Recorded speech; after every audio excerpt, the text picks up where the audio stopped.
ओम ज्ञानतिमिरान्धस्य ज्ञानाञ्जनशलाकया चक्षुर्मृतं येन तस्मै श्रीगुरवे नमः।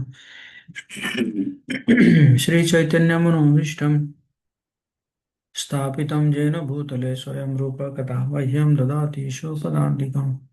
वन्देऽहं श्रीगुरो श्रीयुतपदकमलं श्रीगुरुं वैष्णवांश्च श्रीरूपं साग्रजातं सगणरघुनाथान्वितं तं सजीवम् साद्वैतं सावधूतं परिजनसहितं कृष्णचैतन्यदेवं श्रीराधा कृष्णपादां सगणललिता श्रीविशाखान्तांश।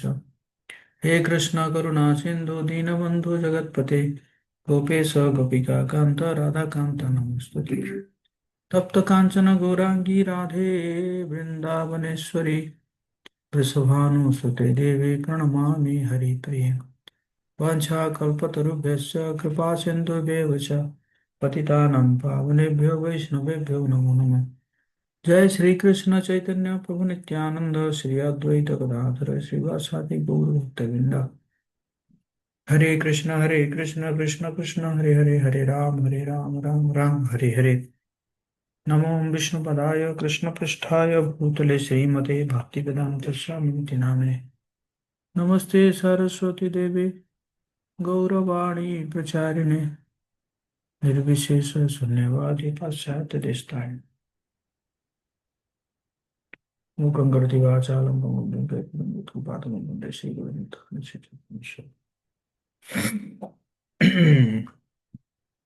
हरे कृष्णा डिवोटीज, आप सबका बहुत बहुत स्वागत है डेली गीता क्लास में। और आज हम पढ़ेंगे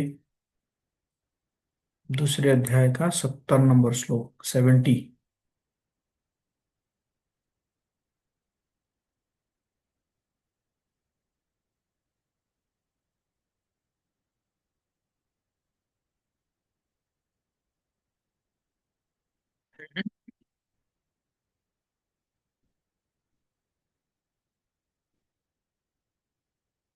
अपूर्यमाणम् अचला प्रतिष्ठम् समुद्रमापः प्रविशन्ति यद्वत् तद्वत् कामायं प्रविशन्ति सर्वे स शान्तिमाप्नोति न काम कामी।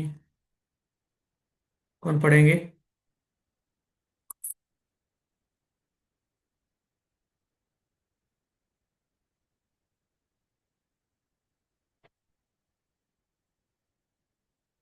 हाँ, अहल्या माता जी पढ़ो।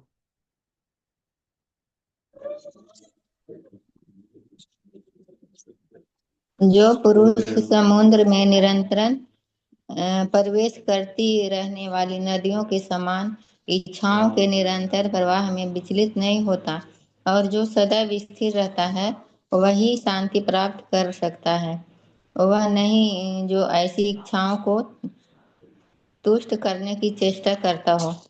तात्पर्य प्रभु जी के द्वारा, यद्यपि विशाल सागर में सदैव जल रहता है, किंतु वर्षा ऋतु में विशेषतया यह अधिकाधिक जल से भरता भरता जाता है, तो भी सागर उतने ही पर ही स्थिर रहता है।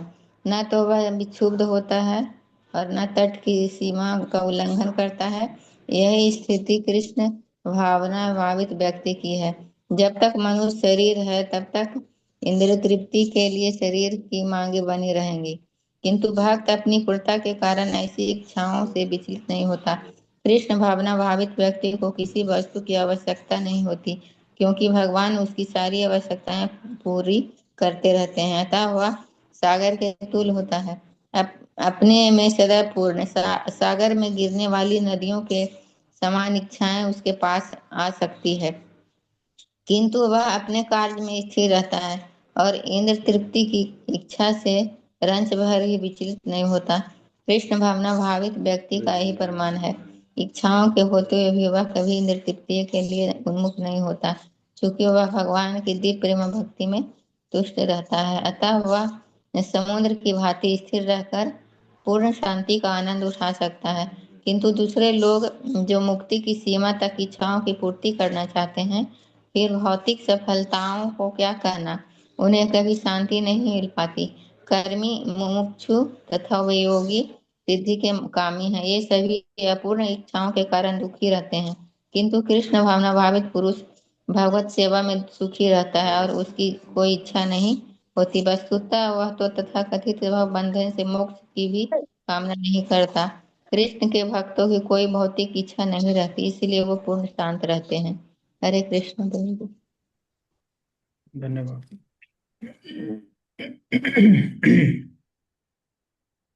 अपूर्यमाणम अचल प्रतिष्ठम समुद्रमापः प्रविशन्ति यद्वत् तद्वत्कामा यम प्रविशन्ति सर्वे स शान्तिमाप्नोति न कामो काम। जो पुरुष समुद्र में निरंतर प्रवेश करती रहने वाली नदियों के समान इच्छाओं के निरंतर प्रवाह से विचलित नहीं होता और जो सदैव स्थिर रहता है वही शांति प्राप्त कर सकता है, और वो नहीं जो इसे इच्छाओं को तुष्ट करने की चेष्टा करता हो। अर्थात यहाँ पे भगवान कह रहे हैं, कह रहे कि देखो क्या होता है कि जो बारिश के समय में ना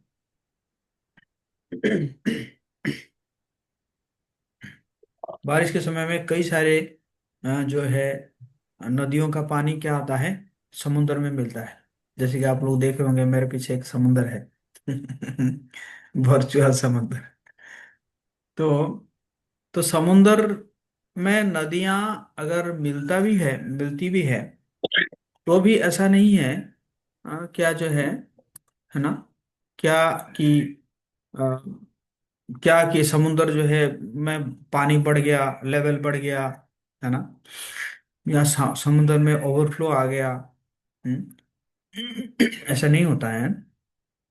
तो इसी प्रकार भगवान कह रहे हैं जो कृष्ण भावना वाला व्यक्ति है उसके अंदर इच्छाएं आना स्वाभाविक है। भौतिक इच्छाएं आना क्या है, स्वाभाविक है। लेकिन उन इच्छाओं के जो आने में वो डिस्टर्ब नहीं होता है। वो डिस्टर्ब नहीं होता है, वो अपनी सेवा में लगा रहता है कि नहीं। और दूसरा एंगल में देखा जाए तो कुछ लोगों को इच्छा आता है तो उस इच्छा को पूर्ति करने में लगते हैं। हम्म। और जो इस प्रकार के स्थिर रहता है वो क्या कर सकता है, उसको शांति प्राप्त कर सकता है कि नहीं। लेकिन जो इच्छाओं को तुष्टि करने में लगा रहेगा तो उसको तो शांति प्राप्त नहीं हो सकता है ना। तो प्रभुपाद जी भी स्वयं यही बता रहे हैं, जब तक मनुष्य शरीर है तब तक इंद्रिय तृप्ति के लिए शरीर की मांगे बनी रहेगी, है ना। किंतु भक्त अपनी पूर्णता के कारण ऐसी इच्छाओं से विचलित नहीं होता। कृष्ण भावना भावित व्यक्ति को किसी वस्तु की आवश्यकता नहीं होती है, क्योंकि भगवान उसकी सारी आवश्यकताओं को पूरी करते हैं, है ना। तो क्यों, क्योंकि मतलब हालांकि इच्छा आती रहती है ना। रूपा जी कह रहे हैं कि जब तक मनुष्य शरीर है तब तक क्या रहेगा, इंद्रिय तृप्ति के लिए शरीर की मांगे बनी रहेगी, है ना। लेकिन भक्त जो है उन इच्छाओं को पूरा नहीं करता है, अपने आप ही भगवान जो है जो भी आवश्यकता है उनका, वो भक्त का, उस आवश्यकता को भगवान क्या कर सकते हैं, पूरा कर ही देते हैं। हम्म। अतः वो सागर के तुल्य होता है, अपने में सदैव पूर्ण। सागर में गिरने वाली नदियां के समान इच्छाएं उसके पास आ सकती है, ये नहीं कि इच्छाएं नहीं आएगी, किंतु वो अपने कार्य में स्थिर रहता है और इंद्रिय तृप्ति की इच्छा से रंच भर भी विचलित नहीं होता है ना। और यही प्रमाण है कि इच्छाओं के होते हुए भी वो कभी इंद्रिय तृप्ति के लिए उन्मुख नहीं होता है। इच्छा हो रहता है बट उस इच्छाओं के प्रति वो उन्मुख नहीं रहता है। कई बार जो है कुछ लोग डिस्टर्ब हो जाते हैं, अरे हमारे अंदर वो इच्छा इच्छा है करके, है ना। इच्छा होना स्वाभाविक है ना। लेकिन उस उन इच्छाओं को पूर्ति नहीं करना है। हम्म? उन इच्छाओं को पूर्ति के लिए करने के लिए, है ना, एफर्ट नहीं लगाना है हमें,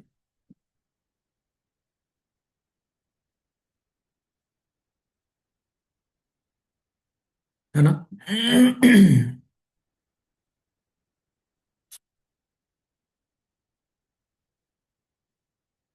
क्यों नहीं होता है उन्मुख?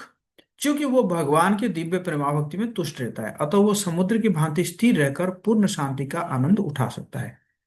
इच्छाओं को पूरा करने में क्यों नहीं लगता वो?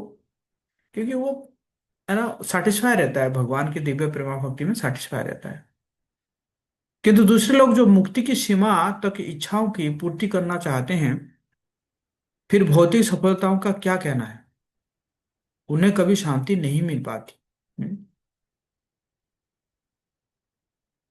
भुक्ति मुक्ति सिद्धि कामी सकले अशांत। जो मुक्ति भी चाहता है वो भी अशांत रहता है ना। और भुक्ति के बारे में कहना ही कहा क्या है ना? है कि नहीं? भुक्ति मुक्ति सिद्धि कामी सकले अशांत, सभी अशांत रहते हैं।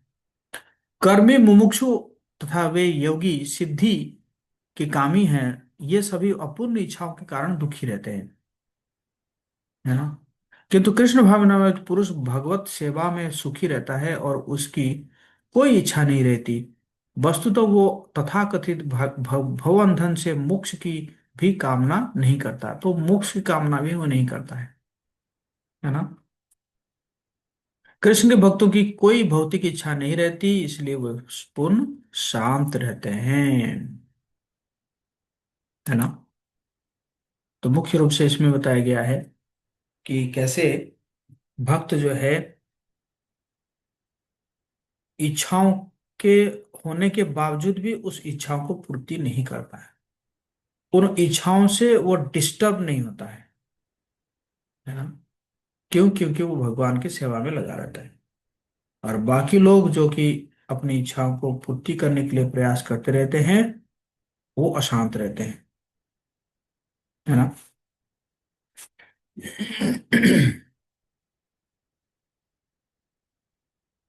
समझ रहे ना? यस और नो?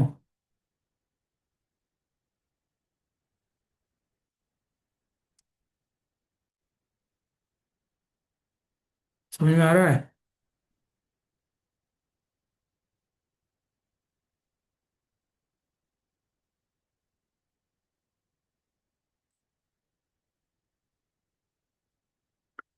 कोई पढ़ेंगे?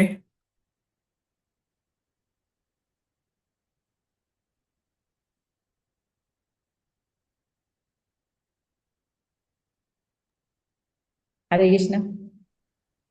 हाँ, पढ़ो मत। क्या पटपट की है यह जो विहाय कामन। जो स्क्रीन में दिख रहा है वही पढ़ो ना। स्क्रीन में मेरे क्या दिख रहा है? इसमें नहीं दिख रहे प्रभु जी। हाँ, दिख रहा है। तात्पर्य 2.70। हरे कृष्ण दंडवत में 1 नंबर, कृष्ण भावना भक्ति। कृष्ण भावना भावित व्यक्ति सागर के समान सदैव पूर्ण रहता है, क्योंकि भगवान उसकी सारी आवश्यकताएं पूरी करते हैं। नंबर 2, कृष्ण भावना भावित व्यक्ति का प्रमाण, इच्छाओं के होते हुए भी वह कभी इंद्रिय तृप्ति के लिए उन्मुख नहीं होता, क्योंकि वह भगवान के दिव्य प्रेमा भक्ति में तुष्ट रहता है। अतः वह समुद्र के भांति स्थिर रहकर पूर्ण शांति का आनंद उठा सकता है। वह पूर्ण शांति का आनंद उठा सकता है कर्मी, मुमुक्ष तथा वे जोगी सिद्धि के कामी हैं। ये सभी अपूर्ण इच्छाओं के कारण दुखी रहते हैं। हरे कृष्ण प्रभु दंड।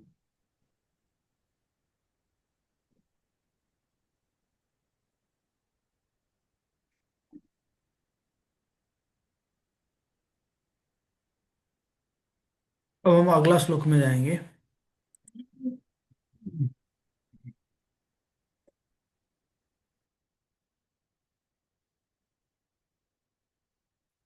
विहाय कामान्य सर्वान् पुमां चरन्ति निःस्पृहा निर्ममो निरहंकारः स शांति माधिगच्छति।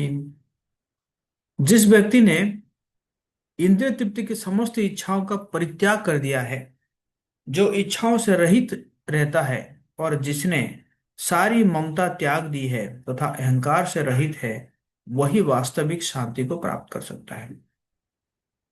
इंद्रिय तृप्ति की समस्त इच्छाओं को भी परित्याग कर दिया और इच्छाओं से रहित है, और सारी ममता, है ना? ममता ममता मतलब क्या है? जो अटैचमेंट है, त्याग दी है, अहंकार से भी रहित है। ममता मतलब ये हुआ, हैं? मेरा है, ये चीज मेरा है, वो चीज मेरा है ना। अहंकार से रहित है, वही वास्तविक शांति को प्राप्त कर सकता है ना।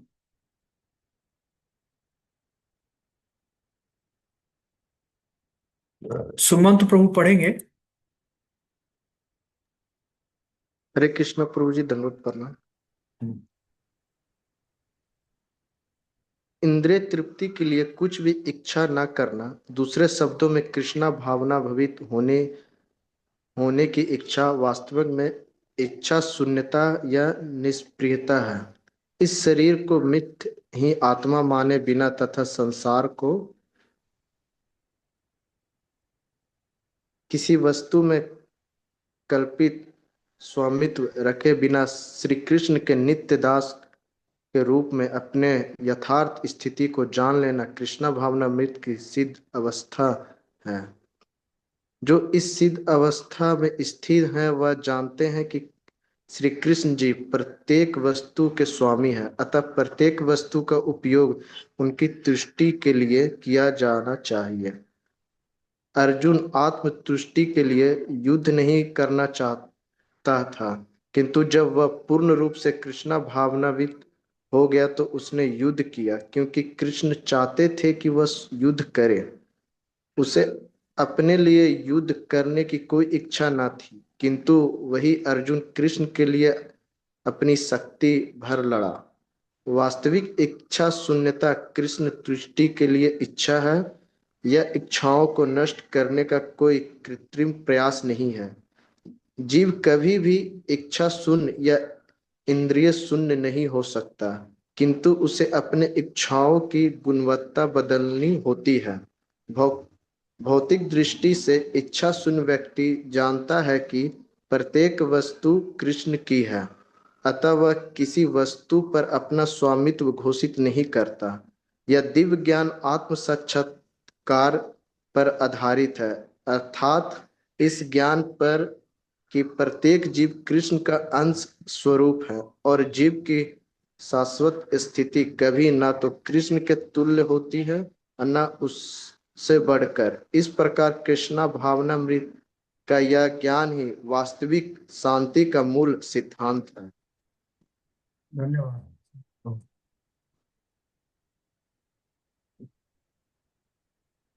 तो कह रहे हैं कि निष्प्रिय होने का अर्थ है इंद्रिय तृप्ति के लिए कुछ भी इच्छा ना करना, है ना।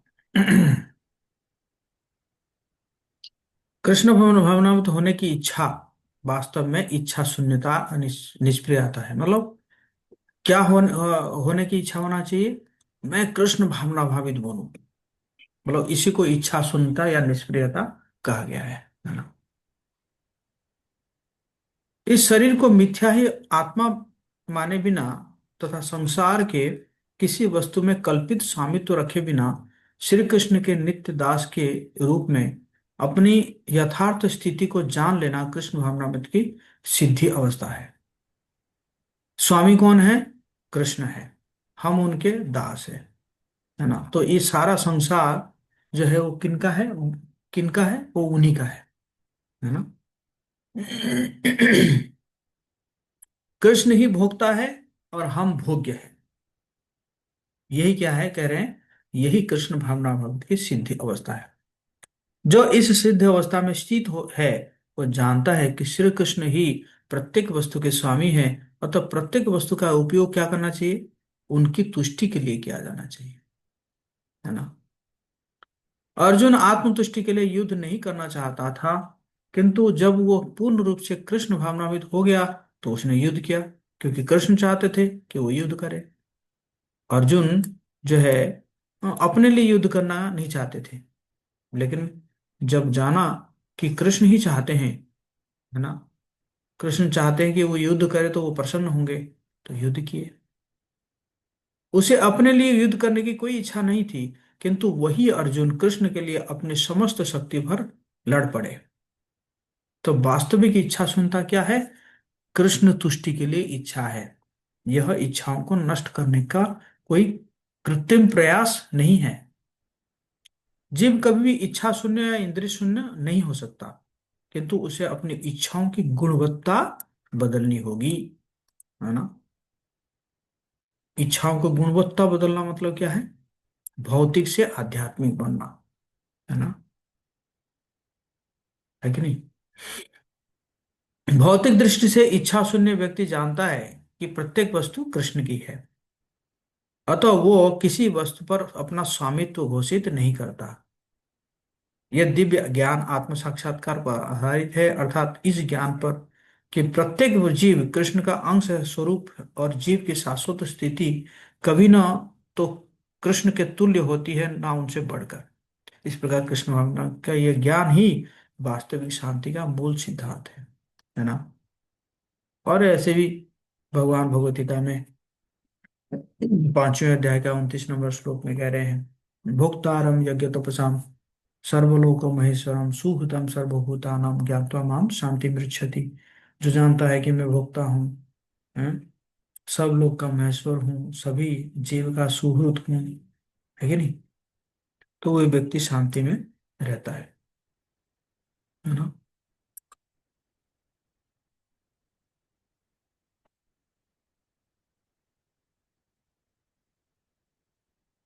हम्म। श्री लक्ष्मी।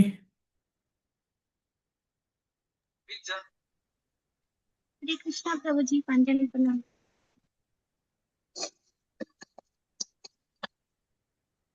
वास्तविक इच्छाहीनता का स्तर। ऊपर ऊपर ऊपर भी है, ऊपर दिख नहीं रहा है। यस प्रभु जी। भक्ति योग की भक्ति योग की गतिविधियां झूठे अहंकार और स्वामित्व की भावना से मुक्त है।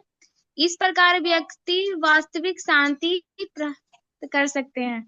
वास्तविक इच्छाहीनता कृष्ण की संतुष्टि की इच्छा, स्वयं की इच्छाओं को खत्म करने का एक कृत्रिम प्रयास नहीं। भौतिक रूप से इच्छा रहित व्यक्ति का ज्ञान, वह जानता है कि ईश्वस्य इदम सर्वम, कृष्ण सर्वोच्च स्वामी है, कि प्रत्येक जीव कृष्ण का एक शाश्वत अंग है। जीव कृष्ण के बराबर अधिक कभी नहीं होता है। कृष्णा भावना की यह समझ ही वास्तविक शांति का मूल सिद्धांत है। निष्कर्ष में वास्तविक इच्छाहीनता, कृष्ण भावना भवित बनने की इच्छा वास्तविक इच्छाहीनता है।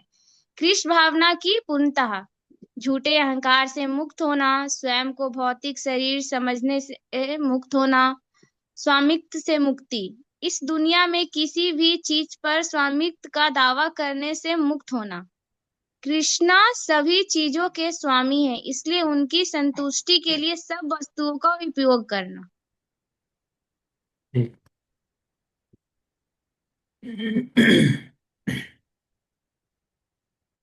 निष्कर्ष क्या है? इस प्रकार से, अब तक समझाए गए तत्व पर स्थित व्यक्ति मृत्यु के समय भगवान के धाम में प्रवेश करता है। इस प्रकार कृष्ण ने स्थित प्रज्ञ की स्थिति को गौरवान्वित किया। यही आध्यात्मिक और ईश्वरीय जीवन जीने की का तरीका है। इसे प्राप्त करने के बाद कोई भी विस्मित नहीं होता, है कि नहीं।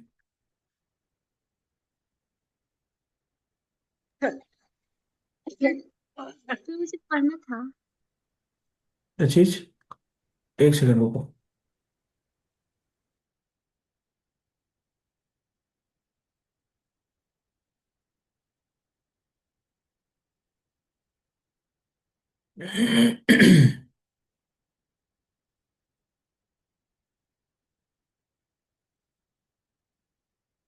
ये लास्ट श्लोक है इस अध्याय का।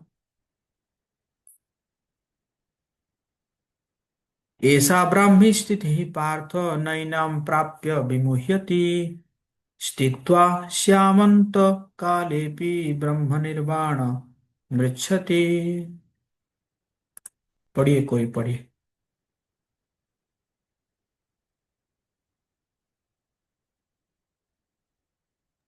प्रभु जी मैं पढ़ दूं? हाँ, पढ़ो। यह आध्यात्मिक तथा ईश्वरीय जीवन का पथ है जिसे प्राप्त करके मनुष्य मोहित नहीं होता। यदि कोई जीवन के अंतिम समय में भी इस तरह स्थित हो तो वह भगवत धाम में प्रवेश कर सकता है। तात्पर्य शिला प्रभुपाद की जय। मनुष्य कृष्णा भावनामृत या दिव्य जीवन को एक क्षण में प्राप्त कर सकता है और हो सकता है कि उसे लाखों जन्मों के बाद भी प्राप्त ना हो। यह तो सत्य को समझने और स्वीकार करने की बात है। खटवांग महाराज ने अपनी मृत्यु के कुछ मिनट पूर्व कृष्ण के शरणागत होकर ऐसे जीवन अवस्था प्राप्त कर ली। निर्वाण का अर्थ है भौतिकवादी जीवन के शैली का अंत। बौद्ध दर्शन के अनुसार इस भौतिक जीवन का पूरा होने पर केवल शून्य शेष रहता है, किंतु श्रीमद् भगवद गीता की शिक्षा इसे भिन्न है।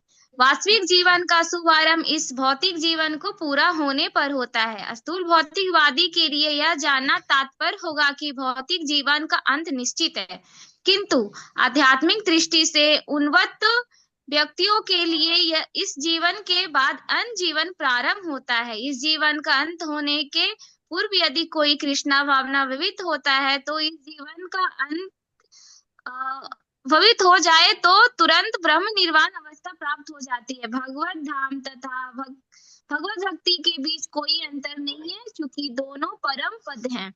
अतः भगवान के दिव्य प्रेमा भक्ति में व्यस्त रहने का अर्थ है भगवत धाम को प्राप्त करना। भौतिक जगत में इंद्र तृप्ति विषयकार होते हैं और आध्यात्मिक जगत में कृष्णा भावनामृत विषयक।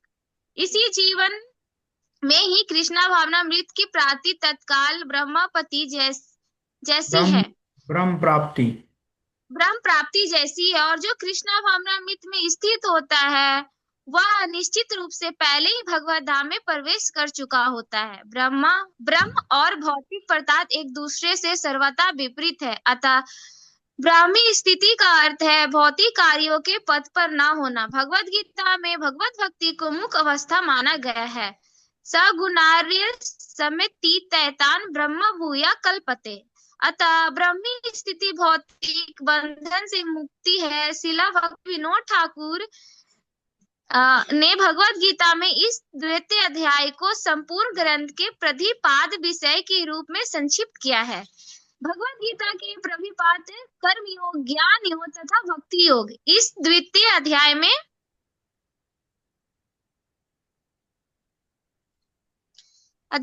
कर्म योग तथा ज्ञान योग की स्पष्ट व्याख्या हुई है एवं भक्ति योग की भी झांकी दे दी गई है। इस प्रकार श्रीमद् भगवत गीता के द्वितीय अध्याय गीता का सार का भक्ति वेदांत तात्पर्य पूर्ण हुआ। शिला प्रभुपाद की जय। हरे कृष्ण प्रभु। धन्यवाद। ऐसा ब्राह्मी स्थिति पार्थ नैनाम प्राप्य विमुह्यति स्थित्वा श्यामंत काले भी ब्रह्म निर्वाणम गच्छति।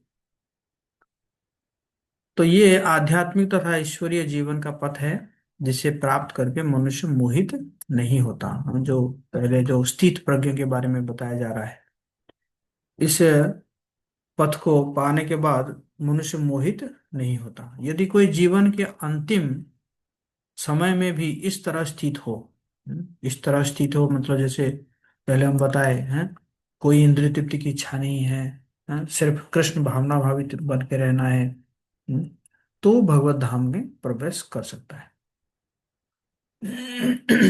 तो प्रभुपाद जी कह रहे हैं कि मनुष्य कृष्ण भावनामृत या दिव्य जीवन को एक एक क्षण में भी प्राप्त कर सकता है और हो सकता है कि उसे लाखों जन्म के बाद में भी ना हो। ये तो सत्य समझने और स्वीकार करने की बात है ना। अगर आप स्वीकार करेंगे तो एक मोमेंट में भी आप मतलब कोई मुक्त हो सकता है ना। और अगर एक्सेप्ट नहीं करेंगे तो कई जिंदगी लग जाएंगे। तो प्रभुपाद जी खटवांग महाराज जी का एग्जाम्पल दे रहे हैं कि खटवांग महाराज जो है वो क्या करते थे, जो है देवासुर संग्राम में देवताओं को सपोर्ट कर रहे थे ना, देवताओं के पक्ष से लड़ रहे थे। तो लड़ते लड़ते लड़ते जब युद्ध खत्म हुआ तो देवता लोग कहे कि बहुत अच्छा खटवांग महाराज, आपने हमें बहुत सपोर्ट किया है, अब आप बहुत भोग कर सकते हैं, ये स्वर्ग लोक में रहकर आप बहुत भोग कर सकते हैं। लेकिन खटवांग महाराज ने पूछा, एक बात बताओ, इतने दिन से मैं लड़ रहा हूं, मेरे जीवन का और कितना समय बाकी है? तो बोले, वो तो बस 3 मिनट बाकी है। अरे 3 मिनट बाकी है, तो मुझे तुरंत, तुरंत जो है भूलोक में पहुंचाओ। तो तुरंत उनको भूलोक में पहुंचाए गए और उन्होंने आंखें बंद किया, भगवान को स्मरण किया, भगवत धाम, है ना। तो ही प्रभुपाद जी कह रहे हैं कि ऐसे ही करके वो भगवत धाम चले गए। क्यों? क्योंकि उनको पता था कि जीवन का लक्ष्य जो है वो इंद्रिय तृप्ति नहीं है कि नहीं। तो स्वर्ग से भी वो भूलोक आकर उन्होंने जो है भगवत धाम गए, एकदम बहुत कम समय में ना। तो वही खटवांग महाराज जी का प्रभुपाद जी एग्जाम्पल है ना। निर्वाण का अर्थ क्या है?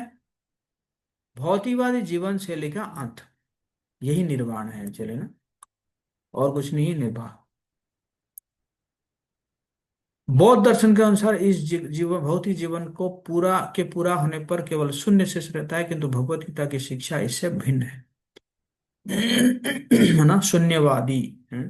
शून्यवादी क्या कहते हैं कि जीवन के अंत में सब शून्य, जीरो, जीरो एग्जिस्टेंस। लेकिन भगवत गीता का शिक्षा ऐसा नहीं है। वास्तविक जीवन का शुभारंभ इस भौतिक जीवन के पूरा होने पर ही होता है। कितना इंपॉर्टेंट लाइन है ना। वास्तविक जीवन का शुभारंभ कब होगा? जब आप भौतिक जीवन का पूरा हो जाएगा, है ना।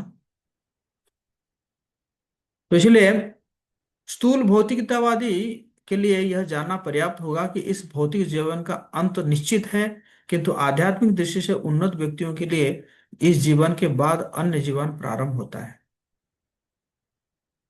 होगी नहीं? मतलब कह रहे हैं कि भौतिकवादी जीवन तो इतना अगर जान जाए कि भाई ये भौतिक जीवन का तो अंत होगा ही होगा, इतना ही भौतिकवादी जीवन के लिए बहुत है। लेकिन आध्यात्मिकवादी लोग क्या क्या जानते हैं, कि एक्चुअली ये जीवन के बाद ही अन्य जीवन प्रारंभ होगा। इस जीवन का अंत होने के बाद पूर्व यदि कोई कृष्ण भावना में हो जाए तो उसे तुरंत ब्रह्म निर्वाण का अवस्था प्राप्त हो जाता है। भगवत धाम और भगवत भागवत भक्ति के बीच कोई अंतर नहीं है, क्योंकि दोनों चरम पद है, चाहे भगवत धाम हो या भक्ति हो। अतः भगवान की दिव्य प्रेमा भक्ति में व्यस्त रहने का अर्थ है भगवत धाम को प्राप्त करना।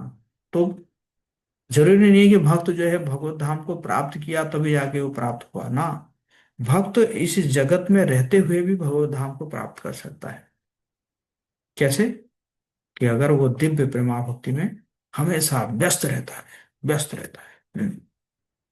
भौतिक जगत में इंद्रिय तृप्ति विषय कार्य होते हैं और आध्यात्मिक जगत में क्या है? कृष्ण भावना, भावनामृत विषयक, है ना। तो कोई अगर व्यक्ति कहीं पे भी रह के अगर हमेशा कृष्ण भावनामृत विषयक रहता है, तो फिर वो तो भगवत धाम में है कि नहीं। इस जीवन में ही कृष्ण भावनामृत की प्राप्ति तत्काल ब्रह्म प्राप्ति जैसी है। जो कृष्ण भावनामृत में स्थित रहता है वो निश्चित रूप से पहले ही वो भगवत धाम में प्रवेश कर चुका होता है। कहने का मतलब है, कोई अगर इंद्रिय तृप्ति से पूरा संपूर्ण मुक्त है और बल्कि भगवान की सेवा में लगा हुआ है 24 घंटे लगा हुआ है, मतलब एक दिन नहीं, अ, हर हमेशा के लिए लगा हुआ है, इसका मतलब वो भगवत धाम में ही है। हम्म। ब्रह्म और भौतिक पदार्थ एक दूसरे से सर्वथा विपरीत रहते हैं, अतः ब्राह्मी स्थिति का अर्थ है भौतिक कार्यों के पद पर ना होना, है ना। भगवद्गीता में भगवत भक्ति को मुक्त अवस्था माना गया है। सगुणान समतीत्याइतान ब्रह्म भूयाय कल्पते, अतः ब्राह्मी स्थिति भौतिक बंधन से मुक्ति है। इसलिए भक्ति विनोद ठाकुर ने भगवद गीता के इस द्वितीय अध्याय को संपूर्ण ग्रंथ के प्रतिपाद्य विषय के रूप में संक्षिप्त किया है। भगवद गीता का प्रतिपाद्य है कर्म योग, ज्ञान योग और भक्ति योग। इस सब का क्या है, सार रूप में यहाँ पे इस अध्याय में दिया है। इस द्वितीय अध्याय में कर्म योग तथा ज्ञान योग की स्पष्ट व्याख्या हुई है एवं भक्ति योग की भी झांकी दे दी गई है कि नहीं।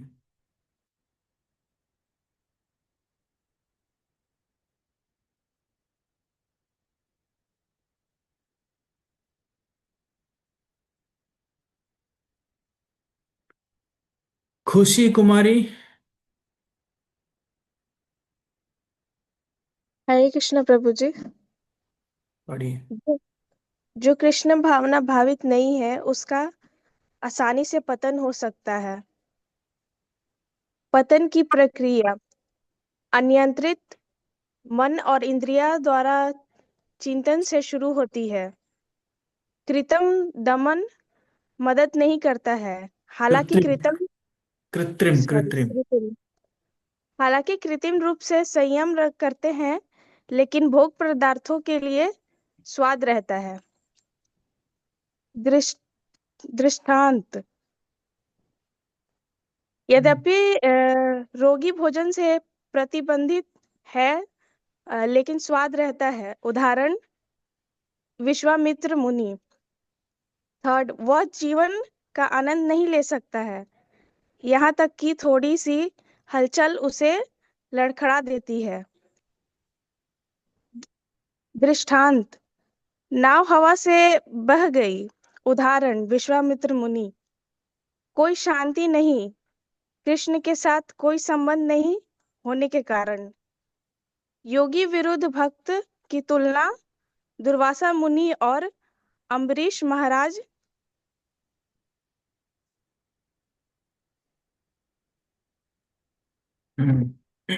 धन्यवाद। तो यहाँ पे सार रूप में दिया गया है कि कैसे 8 स्टेजेस ऑफ फॉल डाउन हमने चर्चा किए थे ना, दूसरे अध्याय का 62 और 63 श्लोक में।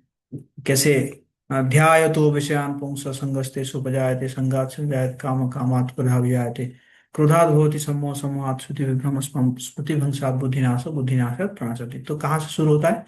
ध्यान करने से ना। एक कोई विषयी चीजों के ऊपर ध्यान करने से जो है ये फॉल डाउन शुरू होता है। और फिर क्या है, अगर हम इंद्रियों को आर्टिफिशियली कंट्रोल नहीं कर सकते हैं, है ना। आर्टिफिशियली कंट्रोल करने के बावजूद भी जो जो भोग करने का जो जो प्रोपेंसिटी है वो बना रहता है। जिस प्रकार किसी को अगर डायबिटीज होता है, तो डायबिटीज होने के बाद उसको चीनी नहीं खाना होता है, मीठा नहीं खाना होता है, इसका मतलब नहीं कि उसका मीठा खाने का इच्छा ही खत्म हो गया। जैसे ही कभी अगर डॉक्टर कहेगा कि ठीक है आप थोड़ा बहुत मीठा खा सकते हो, तो तुरंत जो है लपेट लेगा, है ना। तो जिस प्रकार है विश्वामित्र में जो है वो ना आर्टिफिशियली ट्राई कर रहे थे इंद्रियों को संयम करने के लिए, लेकिन बाद में क्या हुआ, मेनका के साथ जो है आसक्त हो गए, है ना, मेनका को भोग करने चले गए। और अगर अगर एक भी इंद्रिय के तृप्ति में कोई लगा है, तो वो जीवन का आनंद नहीं ले सकता है। इस प्रकार नाव को जो है हवा जो है वो बहा ले जाती है। हम्म। और कृष्ण के साथ अगर संबंध नहीं है, तो शांति का कोई प्रश्न है ही नहीं। उस श्लोक में भगवान कह रहे हैं कि जो कृष्ण भाव किस जो भगवान के साथ संबंधित नहीं है, उसका बुद्धि दिव्य नहीं होता है। बुद्धि दिव्य नहीं होने के कारण उसका मन स्थिर नहीं होता है। मन स्थिर नहीं होता है तो शांति नहीं होता है, और शांति नहीं है तो सुख कहाँ से मिलेगा? अशांत कथा कथा सुखम। और लास्ट पॉइंट क्या है? योगी विरुद्ध भक्त की तुलना दुर्वासा मुनि और अम्बरीश महाराज हैं। योगी और भक्त, ये दोनों में तुलना हुआ है। दुर्वासा मुनि एक योगी थे और अम्बरीश महाराज एक भक्त थे, हैं। दुर्वासा मुनि हालांकि हमेशा प्रयास करते थे अपने मन और इंद्रियों के ऊपर संयम करने के लिए, और अम्बरीश महाराज क्या करते थे? अम्बरीश महाराज जो है अपने सारे मन और इंद्रियों को, अपने शरीर के सारे अंगों को भगवान की सेवा में लगाते थे। तो वहां पे देखा गया तो अम्बरीश महाराज जी की जीत हुई, और जो इंद्रिय और मन को कृत्रिम रूप से संयम कर रहे थे उनकी हार हुई, है ना। तो भक्तों की जीत हुई, है ना। हरे कृष्णा कृष्णा कृष्णा हरे हरे, हरे राम राम राम हरे हरे। किसी का कोई प्रश्न है? प्रश्न, कमेंट, फीडबैक?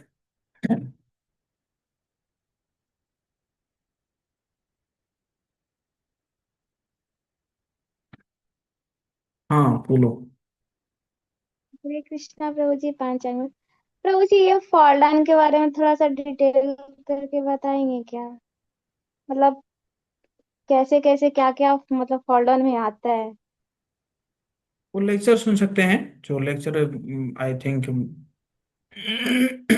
3 लेक्चर से पहले हुआ होगा। आई थिंक 32 डेज में है, आज 35 डेज है, तो ये ना डे 32 में होगा, है ना।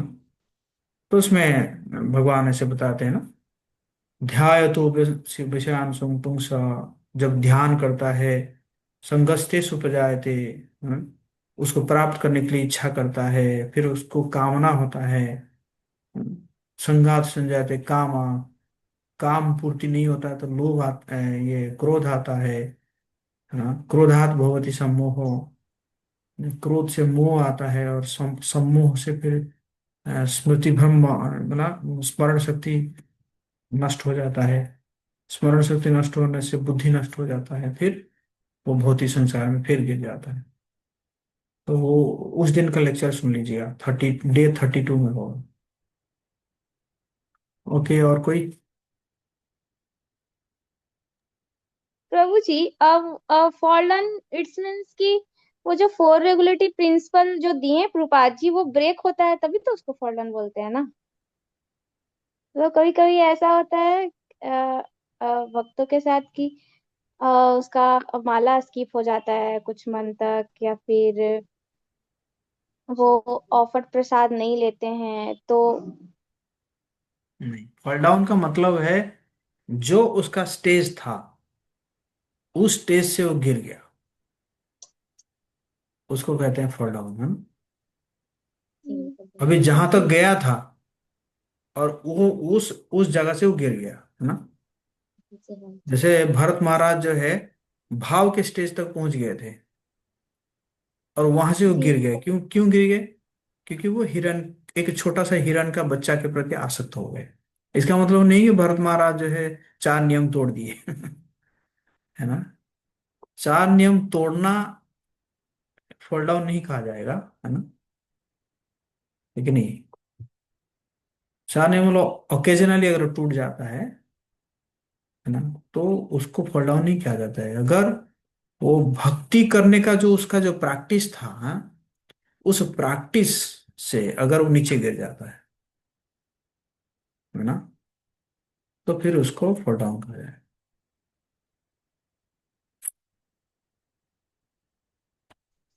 जी और प्रभु कोई? जी, थैंक यू, समझ गया।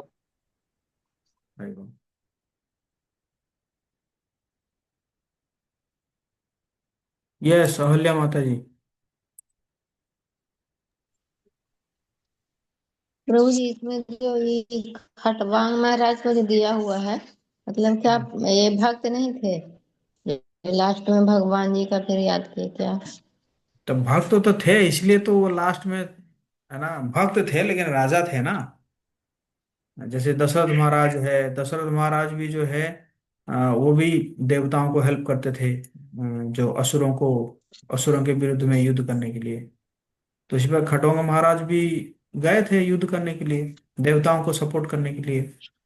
अब जब युद्ध खत्म हो गया, तो हालांकि उनको कहा गया कि आप अब भोग कर सकते हो, लेकिन उनको याद था कि मतलब मेरा तो इंद्रिय तृप्ति तो मेरा इच्छा नहीं है, भगवत धाम जाना मेरा इच्छा है। भक्त है तो भी तो उनको याद आया, कहे कि मुझे बताओ कितना समय हम्म। बाकी है। हाँ हाँ, इतना समय बाकी है, इतना समय बाकी है, तो तुरंत मुझे भूलोक भेजो। वो ये भी नहीं कहे कि मैं स्वर्ग में रह के ही भगवत प्राप्ति कर जाऊंगा, क्योंकि जानते हैं स्वर्ग में रहेंगे तो, है ना, कई सारे अप्सराएं आ जाएंगे, है कि नहीं, चमक चमक करते रहेंगे है कि नहीं। तो कहे नहीं नहीं नहीं, नहीं, मुझे भूलोक भेजिए, है ना। क्योंकि स्वर्ग में क्या है, भोग ऐश्वर्य है ना। भगवान की श्लोक में कहता है ना, भोगेश्वर्य प्रसक्ता नाम दया बहुत चेत में, जो भोग और ऐश्वर्य के प्रति आसक्त हो जाता है, तो फिर वो आगे नहीं बढ़ पाता है ना। तो स्वर्ग में तो भोग और ऐश्वर्य है, इसलिए बोले कि मुझे भूलोक भेजिए, भूलोक भेजिए। भूलोक आए और तुरंत भगवान के चरणों को ध्यान लगाए और चले गए भगवत धाम, है ना। भक्त है तभी तो, भक्त नहीं होते तो वही स्वर्ग में सड़ जाते। ओके। हरे कृष्णा। जगत कृष्ण प्रभुपाद की जय।